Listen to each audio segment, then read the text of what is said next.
Halo semuanya, selamat datang kembali di channel YouTube saya, Aplikasi Miskin. Hari ini saya akan membahas bagaimana dampak dari PSBB ketat yang barusan diumumkan oleh Gubernur kita, Anies Baswedan, terhadap IHSG. Yang pertama, kita lihat dulu ya data dari COVID per hari ini. Per hari ini data COVID kasus positif di daerah Jakarta sebanyak 17.633, sedangkan kumulatifnya sudah 200.658 orang.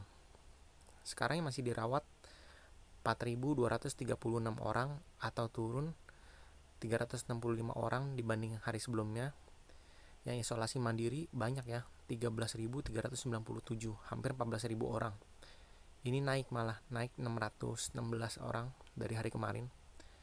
Terus lalu yang sembuh 179.562. Yang sembuh naik ya, yang persentase yang sembuh naik 2.680 orang. Sedangkan yang meninggal totalnya 3.463 atau naik 28 orang. PSBB ketat ini resmi diberlakukan oleh gubernur karena dikhawatirkan terjadinya lonjakan pasca liburan panjang tahun baru kemarin ya. Jadi kan orang-orang liburan sekaligus kumpul-kumpul dengan keluarga, jadi dikhawatirkan akan terjadi lonjakan pasca liburan.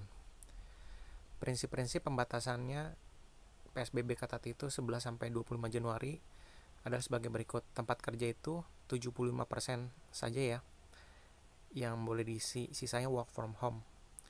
Terus kegiatan konstruksi itu beroperasi 100% dengan protokol kesehatan. Sektor-sektor esensial yang lainnya beroperasi 100% dengan protokol kesehatan. Belajar mengajar tetap ya dari rumah atau jarak jauh. Pusat-pusat perbelanjaan itu maksimal beroperasi sampai dengan jam 7 malam ya. Restoran maksimal dine-in itu sampai dengan jam 7 malam. Take away tetap 24 jam.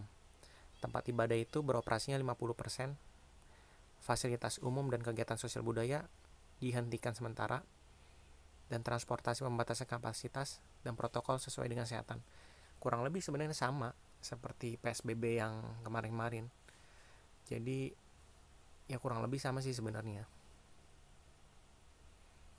Terus apa sih sebenarnya dampaknya terhadap IHSG? Kita lihat dulu. Pada perdagangan kemarin, tanggal 8 Januari itu, IHSG ditutup menguat ke level 6.257,84 atau naik 1,69% dibanding hari sebelumnya, di mana net buy asing sebesar 1,37 triliun rupiah. Besar banget ya net buy asing. Kemarin ini IHSG menembus resisten terkuatnya selama ini yang susah banget ditembus nih, di kisaran 6.200-an, di mana resisten tersebut sudah dicoba beberapa kali tapi selalu gagal ditembus. Sebelum melanjutkan IHSG, ada baiknya kita beralih dulu ya ke Dow Jones atau indeks Amerika. Dow Jones itu kemarin itu masih dalam euforia karena kemenangan Joe Biden selaku presiden Amerika mengalahkan Donald Trump, presiden sebelumnya, yang dimana Joe Biden cenderung lebih disukai oleh market karena kebijakannya yang cenderung lunak dengan Cina. Kalau Donald Trump kan lebih suka ini ya, perang dagang dengan China. Jadi sering menimbulkan sentimen-sentimen negatif terhadap pasar. Nah, kalau kita lihat teknikalnya, Dow Jones sekarang itu all time high ya di kisaran 31.000, hampir 100 ya, 31.100. Dia sudah break dari Desember 2020 kemarin semenjak yang Joe Biden menang ya sebagai presiden Amerika terpilih. Dan secara teknikal Dow Jones akan terus mencetak all time high-nya terus dan berpotensi uptrend-nya. Selanjutnya kita beralih dulu ke indeks acuan Asia ya, Nikkei Jepang. Nikkei ini sudah all time high sekitar bulan November 2020 kemarin. Sebelumnya sempat crash juga sama seperti indeks lainnya ya di dunia yang crash karena Covid. Lalu Nikkei malah mencetak all time high. Bahkan all time high-nya Nikkei ini sudah memecahkan resisten yang selama ini 30 tahun terakhir dibuat. dimana setelah 30 tahun terakhir itu indeks Jepang cenderung turun selama hampir 20 tahunan. Secara teknikal ini kenapa Nikkei mencetak all time high, karena didukung news kemenangan Joe Biden. Dan untuk kedepannya Nikkei akan terus diperkirakan uptrend dan mencetak all time high-nya. Dan sekarang kita kembali lagi ke IHSG.